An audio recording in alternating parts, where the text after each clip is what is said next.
Assalamualaikum warahmatullahi wabarakatuh. Subhanallah walhamdulillah adada khalqihi wa ridha nafsihi wa zinata arshihi wa midada kalimati. Subhanallah walhamdulillah adada khalqihi wa ridha nafsihi wa zinata arshihi wa midada kalimati.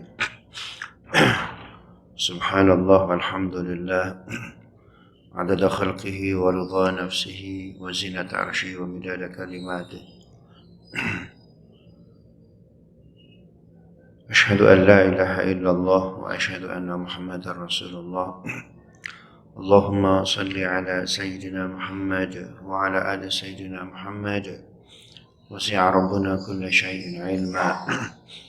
على الله توكلنا ربنا افتح بيننا وبين قومنا بالحق وأنت خير الفاتحين. رب اشرح لي صدري ويسر لي أمري واحلل عقدة من لساني يفقهوا قولي واجعل لي وزيرا من أهلي. أما بعد. لحضرة النبي المصطفى رسول المجتبى حبيب الله المقتفى سيدنا محمد سيد الأنبياء وعلى آله وأصحابه وأزواجه وذريته خصوصا إلى حضرة إمام المسلم القشيري النيسابوري. الفاتحة. أعوذ بالله من الشيطان الرجيم. بسم الله الرحمن الرحيم. الحمد لله رب العالمين الرحمن الرحيم مالك يوم الدين. إياك نعبد وإياك نستعين اهدنا الصراط المستقيم صراط الذين أنعمت عليهم غير المغضوب عليهم ولا الضالين. آمين. Bapak Ibu yang dimuliakan Allah, ada dua surat berdasarkan riwayat yang sahih. Kalau imam membaca surat itu harus kita jawab. Pertama surat At-Tin. Ya, ketika imam membaca Alaihissallahu bi ahkamil hakimin, maka makmum disunahkan menjawab Bala wa ana ala dzalika minasyahidin. Jika imam bilang, bukankah Allah adalah hakim yang paling adil? Maka dijawab tuh Pak, Bala wa inna ala dzalika minasyahidin. Kami terkait hal itu adalah orang-orang yang menyaksikan. Itu sunnah menjawab Pak. Ya. Yang kedua, ketika imam membaca surat Al-Ghasyiyah, ujungnya wa inna alaina hisabahum. Sunnah kita menjawab Rabbi hasibni hisaban yasira. Dan kepada kami pula hisaban penghitungan mereka. Dijawab oleh kita Rabbi hasibni hisaban yasira. Ya Allah, hisablah aku dengan hisaban penghitungan yang ringan. Itu sunnah supaya untuk menjawab ya. Kalau waladhdallin amin itu sudah jelas tuh ya. Itu dua riwayat yang sahih. Yang hasan ditambahkan lagi satu. Di antaranya adalah Ibrahim wa Musa. Surat apa itu? Al-A'la. Maka kita mengucapkan alaihimassalam. Itu tuh Pak ya. Itu sunnah tuh. Jangan diam aja. Apalagi amin. Waladhdallin. Amin. Begitu tuh. Jadi jangan diam saja. Termasuk amin itu yang menjawab siapa? Imam. Jadi Ustaz Daud baca surat Al-Ghasyiyah ya di rakaat pertama. Maka sunnah tuh kita bilang wa inna alaina hisabahum rabbi hasibni hisaban yasira. Ustaz itu batal gimana? Kan itu Nabi yang menyuruhnya. Kecuali tidak ada ketentuan dari Nabi itu Pak. Ya, itu sunnah itu untuk menjawab. Jadi jangan diam. Ada sebagian riwayat, ya, ini memang riwayat ini syadz. Yang punya riwayat ini hanya Abdullah bin Abbas. Ketika imam baca waladdallin, atau dari pertama siratal ladzina an'amta 'alaihim ghairil maghdubi 'alaihim waladdallin. Ada riwayat Pak syadz. Syadz itu dia hanya menyendiri dengan riwayatnya, tidak ada riwayat yang lain. Ini riwayat Abdullah bin Abbas. Beliau menambahkan apa? Rabbighfirli wa liwalidayya.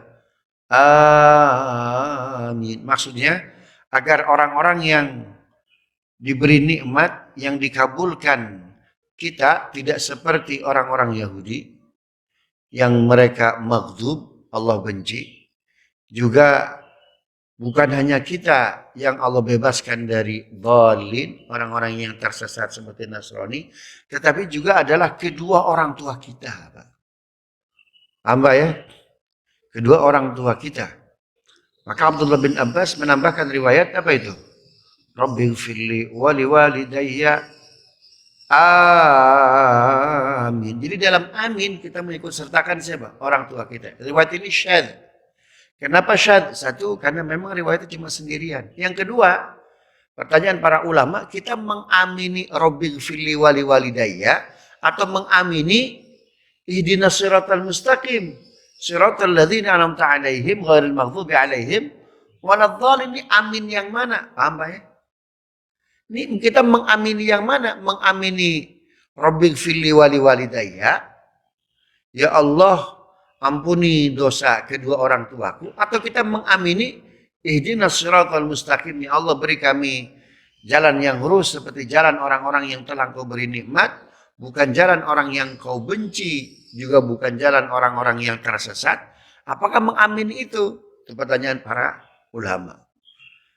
Ya, karena itu ketika membaca Rabbighfirli wa liwalidayya, sungguh pun Bapak Ibu tertarik untuk membaca Rabbighfirli wa liwalidayya, maka dia jangan dibunyikan. Cukup di mana itu? Di dalam hati itu, Pak. Itu jalan tengahnya ya, karena riwayat itu ada. Memang Abdullah bin Abbas ini dia unik, Pak, unik. Banyak orang lain punya riwayat, banyak orang lain nggak punya riwayat, beliau punya. Ya. Contoh, Alif Lam Mim Hamim Ain Sin Qaf Ta Sin Mim Kaf Ha Ya Ain Shad. Orang lain nggak ada tuh Pak tuh yang menafsirkan, yang memaknai. Langsung aja ditafwid, diserahkan kepada Allah. Allahu a'lamu bimuradihi. Hanya Allah yang tahu dengan kehendaknya terkait huruful muqatta'ah ini. Ya, huruf-huruf yang terpotong ini.